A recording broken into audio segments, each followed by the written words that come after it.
Shalom saudara-saudara yang terberkati dengan kasih tanpa syarat yang diberikan melalui Tuhan Yesus Kristus. Salam penuh kasih dan sukacita. Semoga Allah sumber pengharapan selalu memberkati hati dan hidup kita dengan damai sejahteranya yang melimpah. Seperti biasanya, kita akan selalu memulai setiap saat teduh kita dengan berdoa dan mengucap syukur kepada Allah. Mari kita berdoa. Bapa kami yang ada di sorga yang kudus, malam ini kami datang kepadamu dalam kerendahan hati untuk menerima koreksi dan pengajaran melalui firman-Mu. Kami datang dengan hati yang penuh ucapan syukur, karena sepanjang hari ini telah berlalu dengan baik. Terima kasih buat pertolongan dan penyertaan-Mu yang luar biasa. Bapa, saat kami mendengarkan renungan hari ini, berbicaralah kepada setiap pribadi, dan nyatakanlah kehendak-Mu bagi kami. Berikanlah kami hati yang bisa mengerti akan kebenaran firman-Mu dan kaki yang berjalan di dalam jalan-jalan-Mu. Terima kasih Bapa, dalam nama Tuhan Yesus Kristus kami berdoa. Amin. Saudara yang terkasih di dalam Kristus, sebagai orang Kristen, kita banyak belajar mengenai iman, karena firman Tuhan berkata, bahwa tanpa iman tidak mungkin orang bisa berkenan kepada Allah. Di dunia ini ada berbagai jenis iman.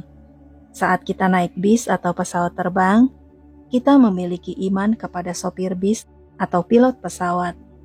Saat kita memakan makanan di restoran, kita memiliki iman kepada juru masak makanan itu. Saat kita duduk di bangku pun, kita memiliki iman terhadap bangku itu, bahwa bangku itu akan kuat menopang berat tubuh kita. Dalam dunia rohani, juga terdapat berbagai jenis iman. Ada yang memiliki iman terhadap benda-benda magik seperti jimat, ada yang memiliki iman terhadap astrologi, pembacaan garis tangan atau bentuk wajah, dan lain sebagainya. Namun, sebagai orang-orang Kristen, kita memiliki iman kepada Allah yang kita sembah di dalam nama Tuhan Yesus Kristus. Kita percaya bahwa Allah kita adalah Allah yang hidup dan penuh kuasa. Kita percaya bahwa Allah yang kita sembah adalah Allah yang mengasihi kita dan Bapa yang baik. Allah tidak meminta kita memiliki iman yang besar, tetapi cukup dengan iman yang sebesar biji sesawi saja. Allah tidak meminta kita melakukan hal-hal sulit, tetapi cukup memiliki hati yang mempercayainya. Allah tidak menghendaki kita mempersembahkan korban-korban selain hati dan hidup kita.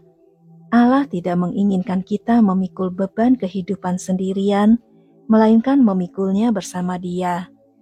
Namun untuk melakukan semua itu, diperlukan iman, karena Allah adalah pribadi yang tidak terlihat.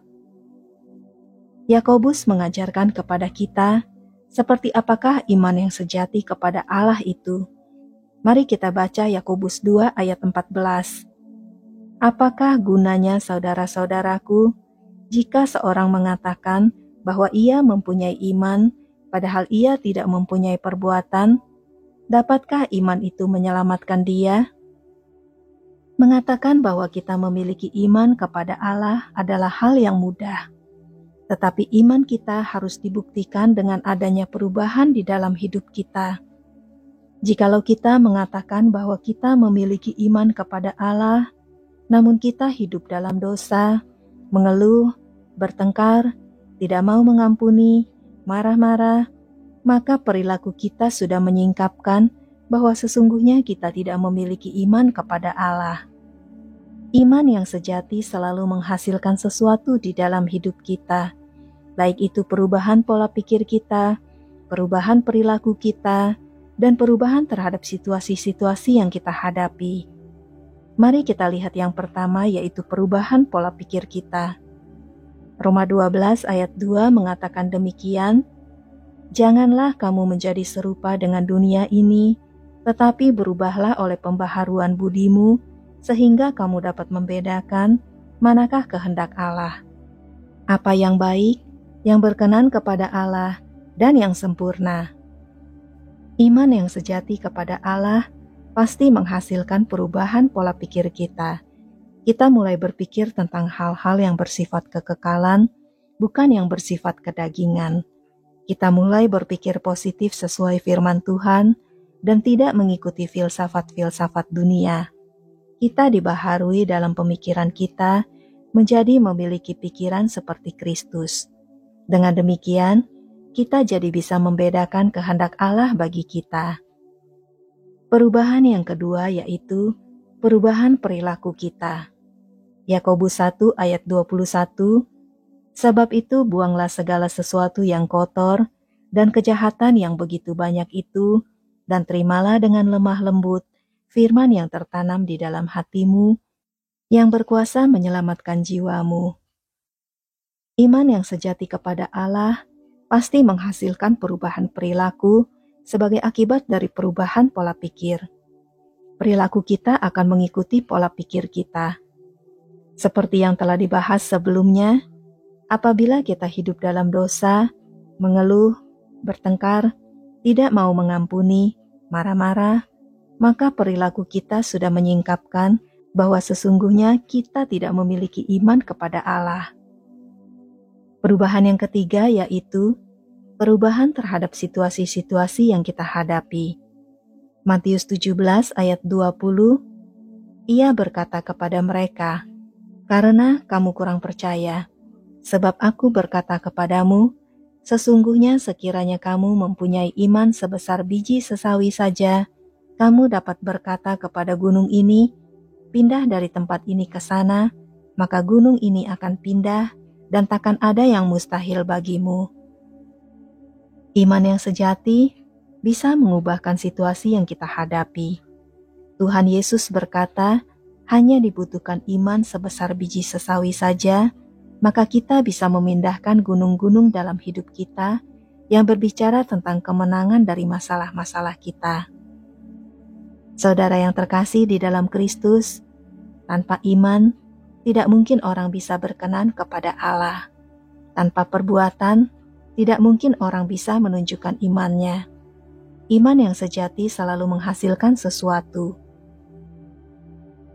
Nah saudaraku, demikianlah renungan firman Tuhan malam ini. Semoga melalui setiap waktu yang kita habiskan untuk bersaat teduh mencari Tuhan, kita akan bertumbuh menjadi semakin menyerupai Kristus. Mari kita berdoa untuk menutup renungan ini. Bapa yang penuh kasih, Allah sumber damai sejahtera dan penghiburan kami, terima kasih buat berkat firman-Mu yang baru saja kami terima. Kami percaya tidak ada firman-Mu yang disampaikan dengan sia-sia, melainkan firman-Mu akan bekerja di dalam hati dan hidup kami, serta mengubahkan kami. Bapa, malam ini saat kami beristirahat, kami berdoa memohon perlindungan-Mu melingkupi kami dan keluarga kami. Luputkanlah kami dari segala sesuatu yang jahat, dan lepaskanlah kami dari segala jerat yang mengikat kami. Ya Bapa, kami juga berdoa memohon berkat-berkat dan kesejahteraan bagi bangsa kami Indonesia.